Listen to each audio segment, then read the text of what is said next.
name Hittites has come down to us from the oldest stories in the Bible, where they appear as a ferocious tribe from the fringes of the Holy Land.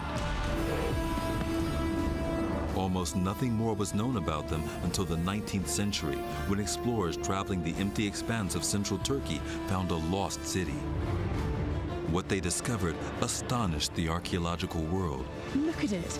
It's majestic, it's gleaming, and it's over 3,000 years old. Here was Hattusa, the capital of a forgotten empire, a city whose construction was far ahead of its time. I've been very impressed. Some of the building techniques here on site are quite similar to ones you see in modern day. It was perched on high cliffs and surrounded by once impregnable walls. They found evidence of a gigantic pyramid rivaling the works of the ancient Egyptians, a network of secret subterranean tunnels, and a sprawling temple complex at the heart of the city, dedicated to long-forgotten gods. And overlooking it all was a spectacular royal citadel, once home to a dynasty of warrior kings. But why did such an advanced and mighty empire suddenly vanish from history? Now, our investigators go in search of the answer. They want to bring the incredible city of Hattusa back to life and uncover the secrets of the Hittites. This is the world of the Bible's lost superpower. This is the lost world of the Hittites.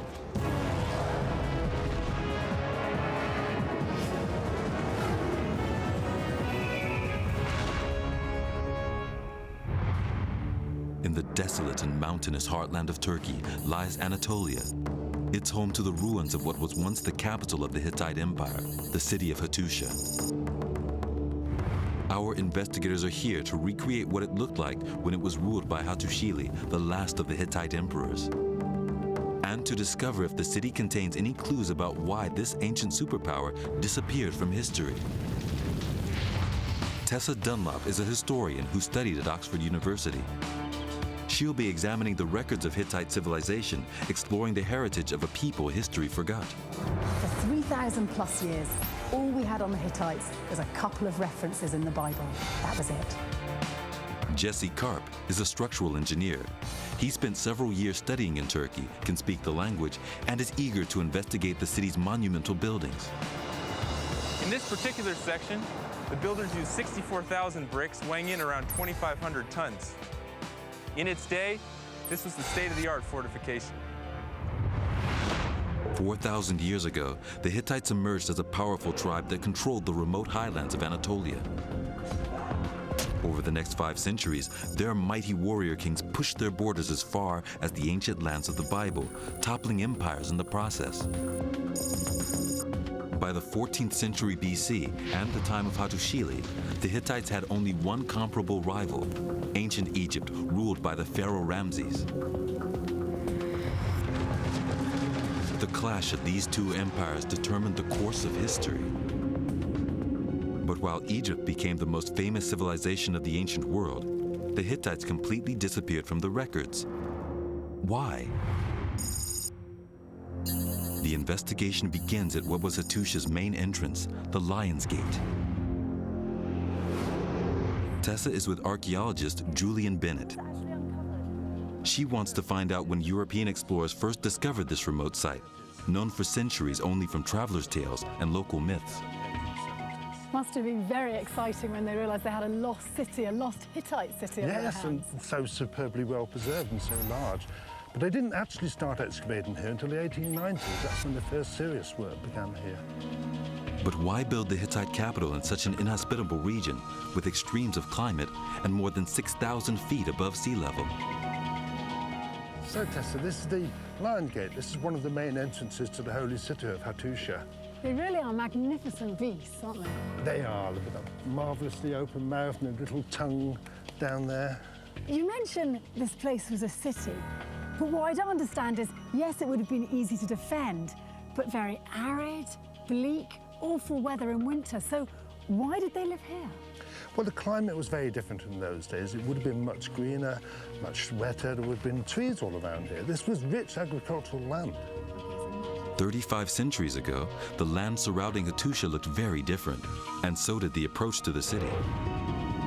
Archaeological evidence shows that the Lion's Gate was then flanked by 2 rectangular towers, each 50 feet by 30 feet. The lions that stood at the gateway were a traditional Hittite symbol of protection. On the ancient perimeter of the city, engineer Jesse Karp is with Bronze Age military specialist Thomas Zimmerman. They're examining Hattusa's ancient and virtually impregnable fortifications. Thomas, what are we walking on here? This looks to be some sort of ancient wall. Yes, you're perfectly right. We're basically walking on the remnants of one of the oldest fortifications of the Hittite capital, dated to late 17th, 16th century BC. So if this was a fortification, what are we doing with these empty cavities along this wall? Looks peculiar, doesn't it? Well, the reason is that this is a so-called casemate wall. It means it consists of 2 parallel walls, occasionally interrupted by intermediate walls every 2.5 meters, and the cavities are filled up densely with rubble and earth. So in here, this open cavity, dirt, other debris would come and be compacted here. Yes, that's exactly the case. This was a pretty efficient way to fortify a city, and efficient enough to withstand attacks with a battering ram. Using this casemate technique, Hittite engineers were able to construct extremely thick and durable walls in far less time than it would take to construct conventional solid brick walls. At 20 feet thick, the city defenses had cross-sections every 10 feet, creating a series of box-like cavities. Rubble was packed into these cavities and compacted to form the wall's base. A modern reconstruction on site allows Jesse to get a sense of their original scale. On top of the casemate base, this 200-foot-long section is built from 64,000 mud bricks and weighs in at 2,500 tons. Walls like this extended more than 3.5 miles around the city, requiring a staggering 2.5 million tons of mud brick and rubble and making it one of the largest structures of its type ever built. Fortifications were just one part of an immense building program believed to have been masterminded by Prince Hattusili, one of the greatest Hittite leaders. His largest monument guards the south of the city and faces in the direction of Egypt. The stunning Yerkapa Rampart is a mystery. More than 800 feet long by 250 feet wide, it was once topped with towers. Its summit is reached by 102 steep steps. Jesse and Thomas have climbed to the top of the rampart to try to uncover what purpose this pyramidal structure served. Thomas, this looks like it must have been an entrance to a colossal structure. Yes, indeed. This is part of this monumental structure here, built in the 13th century BC, towards the end of the Hittite Empire. We are standing here in front of the so-called Sphinx Gate, originally flanked by 2 monumental sphinxes, and traces of the original sculpture are still visible. I'm thinking a defensive structure. Was that the case? Well, that's what it was thought to be. But there's another story behind it. Let me show you something. Leading directly underneath the rampart, this straight, narrow tunnel is nearly 300 feet long. It's one of several leading outside the city walls. It's amazing. It's absolutely amazing. It's a corbelled arch. I can see the keystones perfectly in line above. Yes, it's supporting hundreds and thousands of tons of earth, rubble, and stone. It looks to be a very strong structure. They must have built it on an earth formwork and then removed the earth afterwards. That's exactly the case. And there's another interesting detail about this. We know that the floor was originally paved with a white coat of plaster to reflect some of the faint light shining in through the entrance. So to illuminate the path. Yes, exactly. It was once believed these tunnels were used for defense, to launch surprise attacks on any enemy besieging the city. But from the bottom, Thomas and Jesse can now see how it might have served a very different purpose. This is certainly an impressive structure, but now that I'm at the bottom of it, it doesn't appear to be much of a fortification. In fact, perhaps rather an invitation. I mean, it's so easy to climb up here, it doesn't seem very defensive. That's indeed the case. This is not a defensive structure, but a huge ritual monument to display the political and religious significance of the Hittite capital. So imagine this as a gigantic stage with the priests approaching through the Sphinx Gate, holding a statue of a deity, and the audience here, the common people watching the ceremony, brightly dressed, the air filled with music and incense. So this massive structure here was more ornamentation, more display, Yes. presentation of Hattusa power. Yes. But as well as being used for celebrations, the pyramid also symbolized something else. A clue to what was found at the gatehouse: a sphinx, a mythological creature that came from Egypt. Trying to understand why the rampart was decorated with Egyptian sphinxes, Tessa decides she needs to see the bigger picture. High above the city, she can clearly distinguish the raised plateau that Hattusa is built on. More importantly, she can see the Yerkapi rampart's position within the vast Anatolian highlands. And now it seems clear why it faced Egypt. From up here, you really get a sense of the scale and the size of the Yerkapi rampart. I mean, just look at it. It's gleaming, it's magnificent, it's enormous. And this is well over 3,000 years old. So just imagine what it must have been like for an Egyptian envoy arriving from the south, and the first thing he sees is that intimidating pyramid. This is what an Egyptian traveling to Hattusa would have seen in the 13th century BC. A glorious symbol of the might of the Hittite Empire, and a warning to any envoy that he was dealing not with an inferior, but an equal. But in 1274 BC, the balance of power changed. The pharaoh Ramses wanted to prove himself as the new king of Egypt. Eager for glory on the battlefield, his first target was the Hittite Empire. Investigators Tessa Dunlop and Jesse Karp are in Hattusa, capital of the Hittite Empire more than 3,000 years ago. They've already recreated the city's incredible Yerkapi pyramid used for ritual celebrations, and examined the massive walls that surrounded the city, with more than 3.5 miles of casemate fortifications. Now, they're looking at a critical moment that shaped the Hittite world, their greatest battle against their greatest enemy. Hattusa's mighty fortifications ensured the city could withstand almost any attack. But to survive a siege, Hittite engineers had to tap other resources. Engineer Jesse Karp is in the mountains 2 miles from Hattusa. He's looking for the lifeblood of the city, water. Hattusa's water came from springs like this one, high above the city.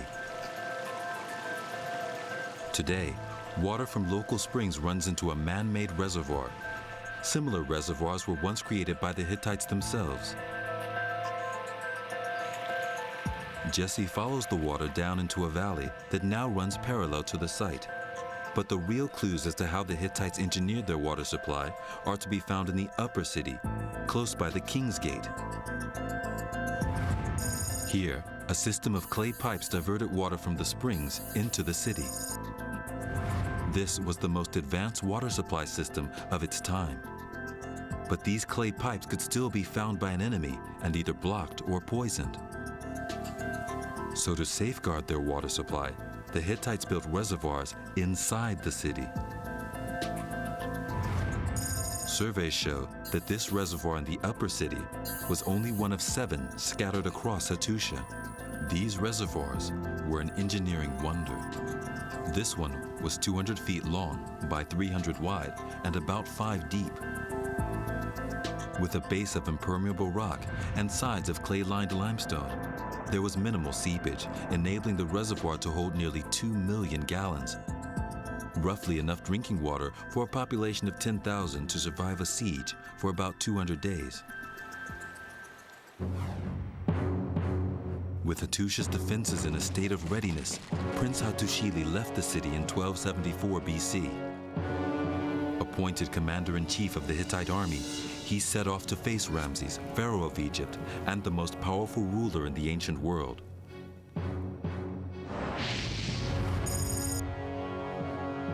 The dispute was over borders. The Hittite Empire had expanded at a rapid rate and now occupied rich lands once claimed by Egypt. At the border town of Kadesh, the two armies prepared to clash. For the first time in old world history, we have a major battle that was fought between nations, not only rivaling chiefdoms or rivaling cities, but the Hittites on one side and the Egyptians on the other. For more than 3,000 years, the only known accounts of the battle were inscribed on Egyptian temples. They claimed Ramses won a magnificent victory for Egypt. When Hattusa was discovered, archaeologists found thousands of writing tablets. Did the histories agree? First, experts had to decode them. Historian Tessa Dunlop is investigating the Hittite records in the local museum. Now this is a cuneiform tablet. And if you look very closely, you can see a series of intricate impressions which have been cut with the end of a reed. And each one of those impressions represents a syllable or a sound. And what they did was, last century, they called in a group of experts to try and crack the codes that these impressions formed. After painstaking work, scholars eventually deciphered the tablets and discovered a wealth of information, including the Hittite account of the Battle of Kadesh. The Battle of Kadesh, which famously the Egyptian pharaoh Ramses referred to as his country's most impressive victory, when you refer to the Hittite records, you get a very different story about that same battle. The Hittite account told of how Ramses was tricked by Hattusili into dividing his massive army in two. So, as he approached Kadesh, the Hittites, who were supposed to be days away, struck with their powerful chariot force. At first, Hittite chariots overwhelmed the Egyptian forces and Ramses was almost killed. But the timely arrival of reinforcements saved the pharaoh's life. When Ramses returned home, he ordered Egyptian temples to record this dramatic turnaround and how he had personally changed the course of the battle to deliver a heroic Egyptian victory. But was the pharaoh telling the truth? Tessa is with archaeologist Julian Bennett, finding out about the Hittites' version of events. The Egyptian pharaohs were renowned for their mastery of propaganda, and Ramses really went to town over the Battle of Kadesh, because interestingly the Hittites contradict him, don't they? They do, in a sense. I mean, Ramses' record is a public record. It's for the Egyptian people to know. I mean, really, we did win this battle. We didn't really lose it.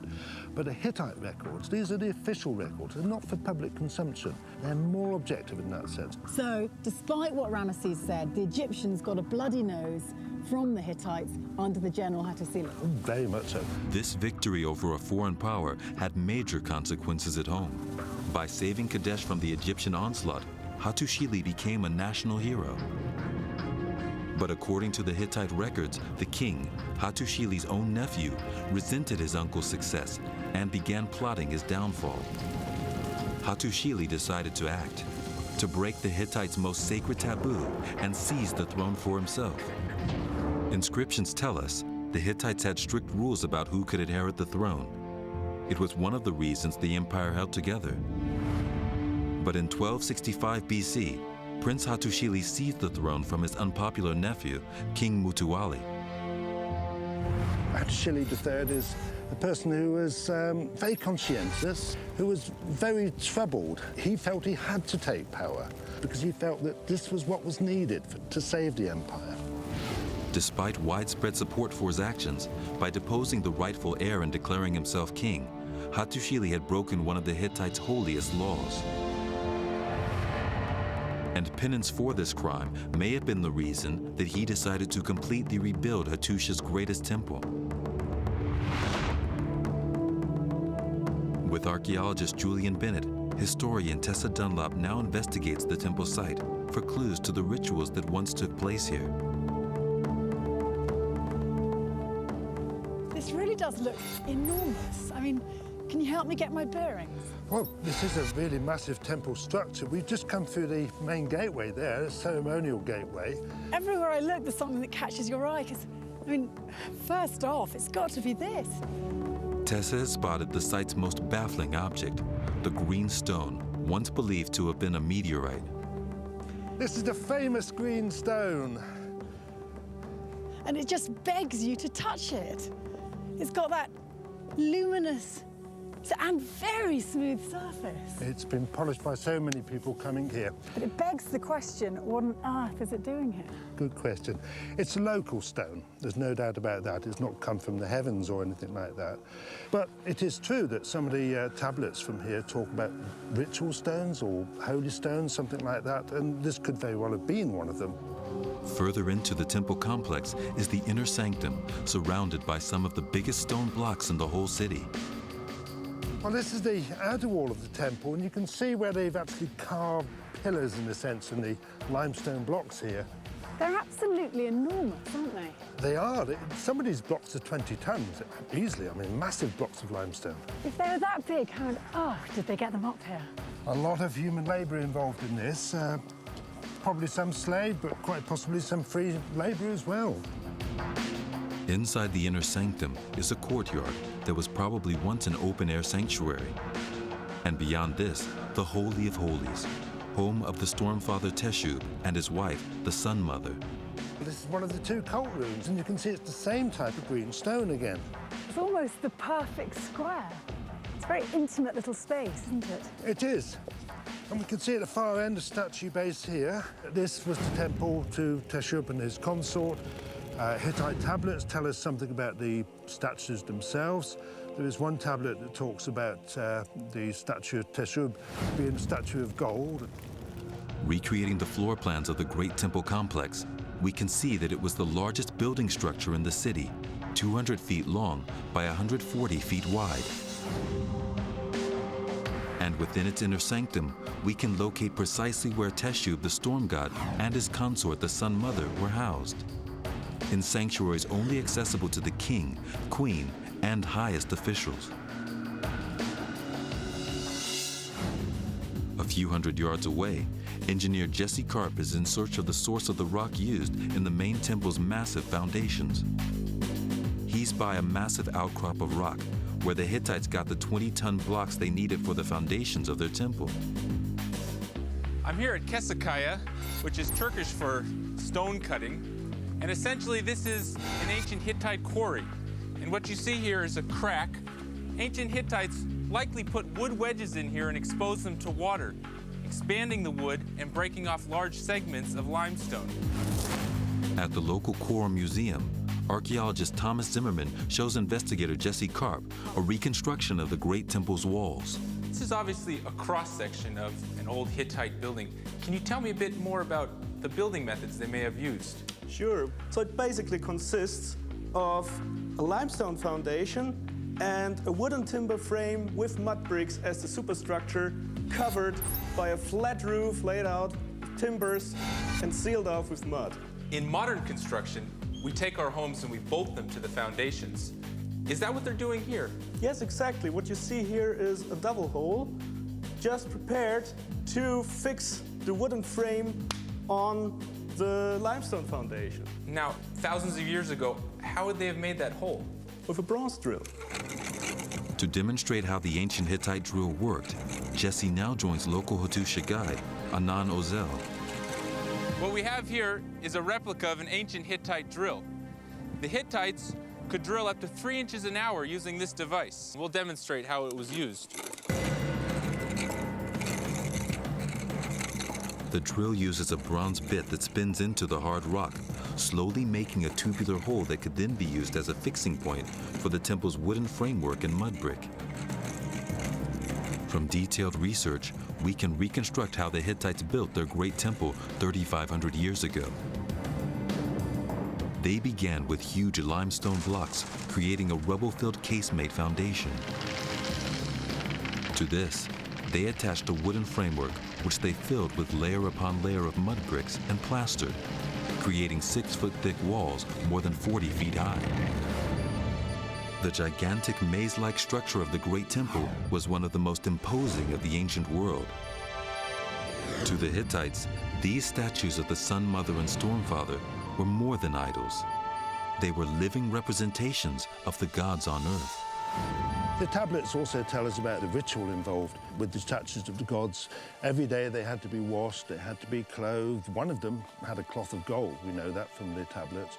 They had to be given food, they had to be entertained and so forth. So this was a very controlled and very structured religious system. But the storm father and sun mother weren't the only two gods the Hittites paid homage to. In the uppermost part of Hattusa are the remains of more than 30 buildings. 3,500 years ago, these were once temples, each dedicated to the gods of a conquered people. Hattusili's young wife, Pudahepa, was a priestess from a kingdom conquered by the Hittites. And once her people became part of the empire, so their deities became part of the Hittite religion. The Hittite Empire had a wide range of people of different backgrounds. They weren't all Hittites, we call them Hittites, but they were all different people, different groups, different gods. So it's a sort of conglomeration of lots of different gods to please the vassals as well as the original gods. Precisely. Because of this, the Hittites were called the people of 1,000 gods. But it wasn't just religion that helped unite the different peoples of the Hittite Empire. The Hittite records reveal that more important still were their laws. In terms of law, well, you know the common phrase that the Hittites are known as the people of the 1,000 gods. One could also say the Hittites are the people of the 1,000 laws, since law permeated every aspect of Hittite life.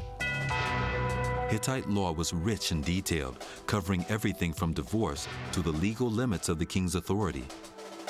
And unlike any other people of their time, the Hittites had an evolving legal system that was more concerned with practicalities than punishments. One of the tablets tells us, or gives us a very good example of the Hittite view of law, which was to compensate. And it tells us basically that if you accidentally burn down your neighbour's house, you build him a new house. So it's this idea of compensation, not retribution. It's very important, very progressive. The most important aspect of Hittite law was treaty making. Shrewd diplomacy was their greatest secret weapon. In forging their empire, they gave their rivals a choice. Join us peacefully, or we will crush you absolutely. Many of their conquests took place without a sword being drawn. Their greatest treaty, considered to be the world's first international peace treaty, is now housed in Istanbul, a Turkish city that straddles Europe and Asia. Historian Tessa Dunlap has traveled to the biggest city of modern-day Turkey to try and find out why, at what seemed to be the height of its power, the Hittite Empire suddenly disappeared. I'm here in the heart of Istanbul, which is frequently known as the cradle of civilization. But in fact, the first politically united empire in Anatolia, which is really the largest part of modern-day Turkey, was the Hittite Empire. Now, obviously, they never came to Istanbul. It didn't exist at the time, but now some of their greatest treasures reside here. Istanbul is a city of contrast that straddles Asia in the east and Europe on the west. Amid the hustle and bustle, Tessa is heading to the Istanbul Archaeological Museum, a sanctuary of calm that houses what many consider to be one of the most important documents ever written. It's the Treaty of Kadesh, written 16 years after the great battle between the Hittite and Egyptian empires. Tessa is with Professor Ali Dinçol, one of the world's leading Hittite scholars, to find out more. Professor Dinçol, this is the Kadesh Treaty. But I wonder, why was it signed so much later than the battle itself? Only after Hattusili stabilized the political events in Anatolia, he could make a treaty with Egypt. I see. So in other words, Hattusili had to make sure he was strong at home before he could look outwards. Yes. Did the treaty actually work? Well, yes, because no aggression has happened after the treaty until the fall of the Hittite Empire. The Treaty of Kadesh brought peace between the two superpowers of the day. With the Egyptians as allies, the Hittite Empire now had little to fear from the outside world. But inside the empire itself, a new danger was growing. Having deposed the rightful heir to the throne to become king, Hattusili had made powerful enemies who wanted the throne for themselves. To protect himself and his family from danger, he now began his most ambitious building project, a spectacular royal citadel. Here, Engineer Jesse Karp is with archaeologist Elif Donnell, investigating what is called locally the Buyukale. Built on a high plateau surrounded by steep cliffs, the citadel had superb natural defenses that were further enhanced by walls as heavily fortified as those that guarded the city. At its entranceway was yet another line of defense, the barracks of the elite royal bodyguards called the Bears of the Golden Lance, whose sworn duty was to protect Hattusili and his heirs. The king's security would have lived here. Do we have any idea of if they were there 24 hours a day? This was, a constant kind of presence in this courtyard? Well, not just the courtyard. Probably everywhere there was protection. Okay. Protection of the king was very important. I mean, this is completely naturally protected. Along these sides, there are natural rock droppings all around. Of course, there were walls as well. So this is a very well-secured area. That's why the king probably chose to live here. Also, he has a really good command of the area all around the citadel. There's quite an extraordinary view, actually. You can see pretty much panoramic across the valley. Everything the king needed was to be found within this high-security compound, including what archaeologists think was his family's private temple, nicknamed the King's Swimming Pool. So, in the day of the Hittites, we wouldn't see trees here. This would have been a ceremonial pool. Yeah, the structure we're standing in was actually walled all around and roofed. And there was an opening right on top of this pool. Okay. And today, we're just walking on the foundation. Exactly. Although thousands of Hittite religious texts have been translated, the true function of this pooled chamber still eludes archaeologists. The sacred cleansing rituals, thought to have once been performed here by the royal family, have been lost. But the purpose of another building is far clearer. This foundation structure looks very different than some of the other stuff around it. Yes, this building was built on a huge platform wall around here. And it functioned as the reception hall of the king. There would have been 5 walls here supporting the floor above us that had 5 rows of 5 columns in the area where the king would be expecting his visitors. So this was essentially a meeting place for foreign dignitaries, other important visitors to meet the king. Exactly. The grand reception hall was more than 100 feet wide and long, with 25 columns holding up its high roof. Here, Hattusili would greet the rulers of his vassal states, as well as envoys from the great foreign powers of the day, such as Egypt. Beyond it are the remains of the king's own residence, the private apartments he lived in with his family and most trusted servants. We may be looking at the king's actual residence right now. Do we have any idea of how he might have lived here? Was he living with servants, his family? Well, he obviously had servants, and he had a wife, and he had concubines. It is possible that they all lived together here. It's certainly an amazing location to have your palace. Hittite royalty lived in secluded isolation, and we know little about Hattusili's concubines and their children. The exception is Pudahepa, Hattusili's formidable queen, who played a more active role in public life than any queen before or after her. She definitely was a very strong woman.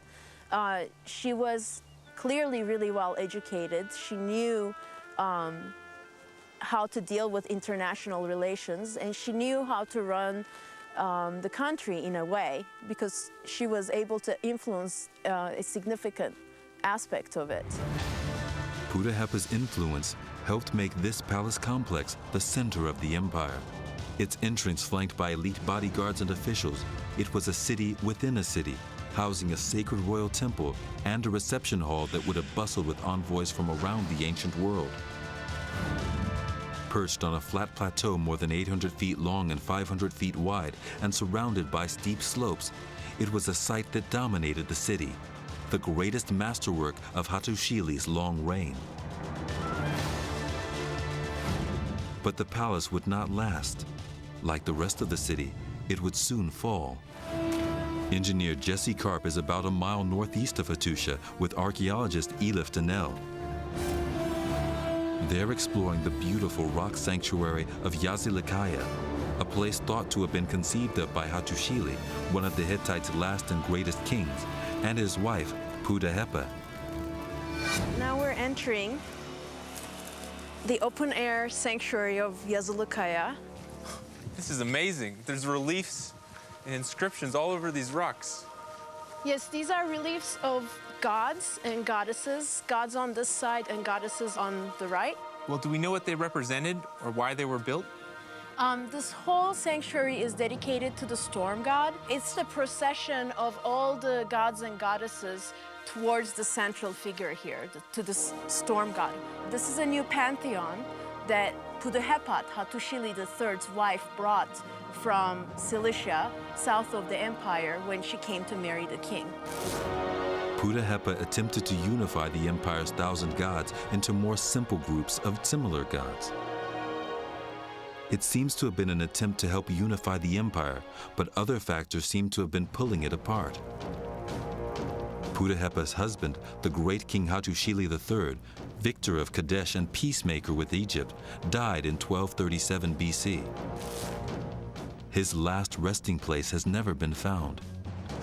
But within the ancient rock sanctuary of Yazilikaya is a funerary chamber carved on the orders of his grandson. This concealed chamber lies through a narrow passageway hewn through the rock. And it provides the most important clue as to when the Hittite Empire disappeared, because it's the last known monument to be constructed by the people of Hattusa. What have we got here? We're in the rock sanctuary built by Hattusili III's grandson, the last Hittite king. Does this mean the empire was in a state of decline? Well, we know that the empire fell during the reign of Hattusili's grandson. From the inscriptions within this chamber, archaeologists believe the Hittite Empire came to an abrupt end 3 decades after Hattusili's reign. To uncover more clues about why Hattusili's grandson was the last Hittite king, Julian Bennett takes Tessa Dunlap to an almost invisible inscription called Nishantash. What exactly is Nishantash? Nishantash is a Turkish word. It means the marked stone, and this is the marked stone here. So for those who can actually decipher it, what does it say? Well, the inscription actually reads right to left, and it tells us about the victories or various conquests of the grandson of Hattusilis. It talks about... But many of the battles listed at Nishantash are not conquests enlarging the empire, but what appear to be civil wars within it. Hattusili's heirs were struggling to hold the empire together. Further evidence for how the end came to Hattusa is being pursued by Jesse Karp. He's with Elif Danel, standing amid the ruins of the royal archives. It once housed thousands of clay tablets. The way they were accidentally preserved provides us with the key evidence of what happened to the city. They found thousands of clay tablets here burnt in a huge fire that caused the roof to collapse and bake the entire structure. We have evidence for that. This is a piece of burnt mud brick from the walls of this building. So essentially, if the roof collapsed, you build up lots of heat. It's like a kiln. Exactly. Does the fact that the tablets were preserved and left behind give us any indication of how the city might have come to an end or why people were leaving? We know that this fire happened right around the time of abandonment. Whether it happened right before or right after is not quite clear yet. Not just the archives, but the whole of Hattusili's glorious palace and many other buildings were consumed in a great fire that swept through the city. But how did it start? Archaeologists have found no evidence that the city's almost impregnable walls were breached by a foreign enemy. This supports the idea that the fire was started when the Hittites turned on each other. My personal opinion is that it was probably something from within, some sort of internal strife, perhaps a civil war. I think there was an attempt to take the throne, perhaps by multiple people, and in essence, the empire fell apart. By seizing the throne, Hattusili had set a dangerous precedent that seems to have triggered civil war 30 years after his death, as rival factions tore the empire apart, each trying to claim the throne. With their capital abandoned and no king strong enough to reunify the empire, the region was plunged into chaos. These were very dark times. Terrible shortage of food, other violent populations on the move looking for a home. But although Hattusa had vanished almost overnight, remnants of Hittite civilization lived on. In the 12th century BC, the Lion's Gate had been Hattusa's main entrance, and lions were one of the most popular symbols of Hittite art. 4 centuries later, the descendants of the Hittites were still carving almost identical lion statues in Canaan, the homeland of the Hittites of the Bible. This lion dates from the 8th century BC, a good 400 or so years after the collapse of the Hittite Empire in Hattusa. And yet look at it, it's strongly reminiscent of those lions that flanked the Lion's Gate in Hattusa itself. And this is because although the original kingdom had collapsed, so-called Neo-Hittites continued to exist in parts of Syria. And this find very much tallies with the biblical references to the Hittites, when they're referred to as Canaanite tribes who existed alongside the Israelites at the time of King David. Whatever the truth of their biblical connections, what is clear is that the people we now call Hittites built one of the most startling cities ever discovered in the Near East. A city that reached its height under Hattusili and boasted such sites as the Yerkapa Rampart, the great temple of the storm god, and the royal citadel. Yet for all its security, even this was not enough to protect Hattusili's dynasty from the consequences of his seizing the throne. And in the space of a single generation, Hattusa became a lost world, a city, and a civilization we have only now been able to recreate 3,000 years after it vanished.